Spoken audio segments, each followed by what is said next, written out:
be off right now. All of that Cartoon Network is turning you into a zombie. Why don't you go up to your room and read a book? Read something that will expand your mind, make you think a little. I'm not a zombie. I can't hear you reading. If I come up there and you don't have a book in your hands, heaven help you. Mom, what can I read to expand my mind? Encyclopedia. No. Bible? No. What about David Malouf's collection about the life of a Catholic schoolboy in 1950s Brisbane, giving you a sense of local history? No. I know. I'll read this choose-your-own-adventure novel I started last week. Might not expand my mind, but my imagination.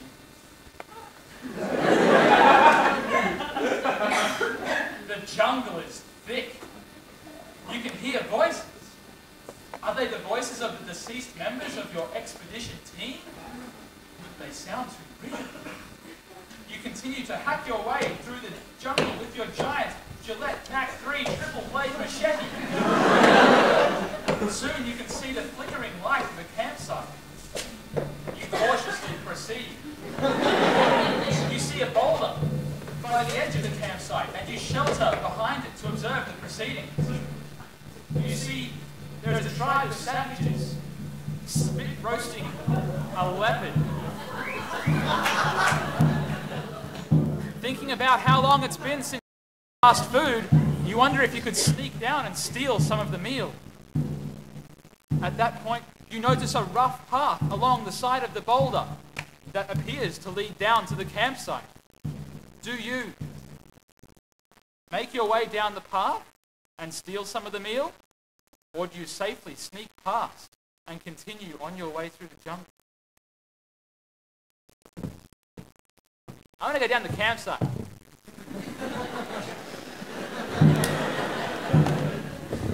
You enter down the path, only to discover that you have disturbed the hiding spot of two adolescent savages having sex.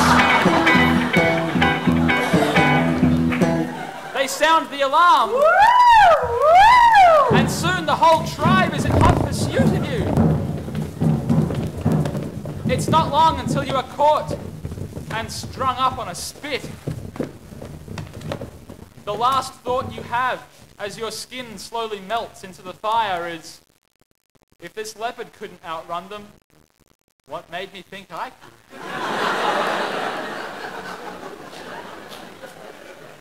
That sucks. What if I took the other option, snuck past and got away? You sneak past. However, your rustling alerts the savages to your presence.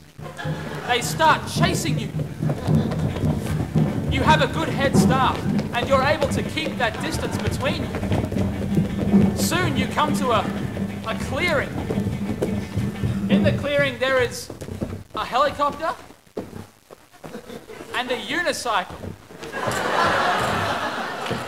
The savages will shortly be there, and you figure you can use one of these to escape. Do you take the helicopter or take the unicycle?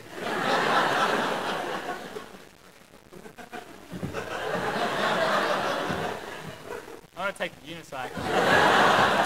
What? But I can't ride a unicycle. I want to take the unicycle! You take the unicycle, even though you don't know how to ride one. You think, clowns know how to ride these, and they're stupid. I'll pick it up. Unfortunately, the jungle gets thicker and thicker. You tire quickly. If only this were a mountain unicycle. You feel a pain in your chest, hoping that it's a heart attack. You are proven wrong when you look down to discover the tip of an arrow poking out through your sternum. You hit the ground hard and you lay motionless. Oh, fuck. Your vision becomes blurry. A savage bludgeons you with his club. Your eye sockets fill with blood. You realize you won't be going home for Christmas. What if I took the helicopter?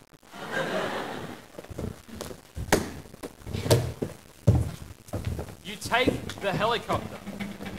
As you ascend, you see savages enter the clearing. They shoot arrows in your direction, but to no avail.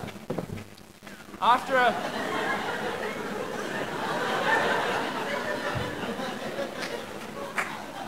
flying for a short period, you start to feel hungry and think that maybe sneaking down to the campsite and stealing some leopard might have been a good idea. But you are shortly interrupted by the siren and accompanying flashing light indicating that you are nearly out of fuel. You land the helicopter safely on the plateau of the nearby Mount Wagakatu. You notice a cave nearby. As it is getting cold and dark, you shelter there until morning.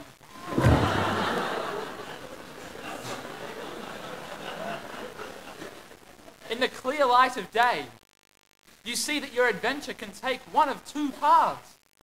The path to the left is a narrow, rocky ledge that overhangs a sheer cliff. The path is obviously unstable, with loose rocks continually falling.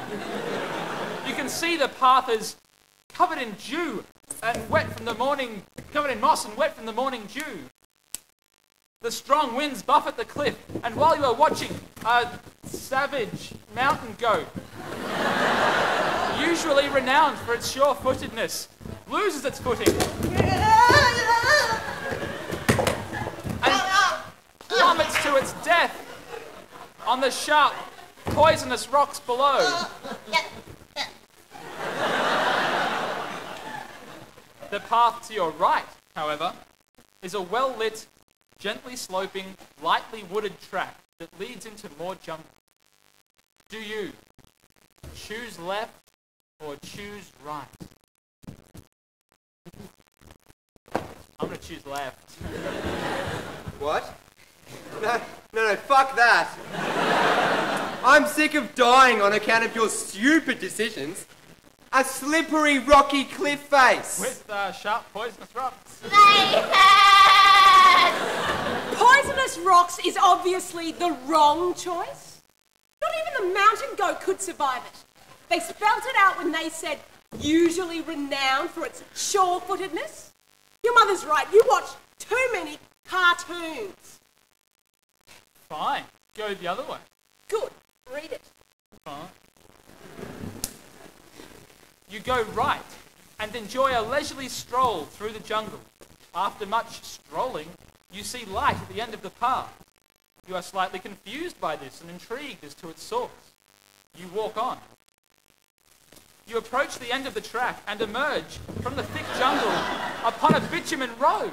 Oh, look, here we are, a nice, safe road.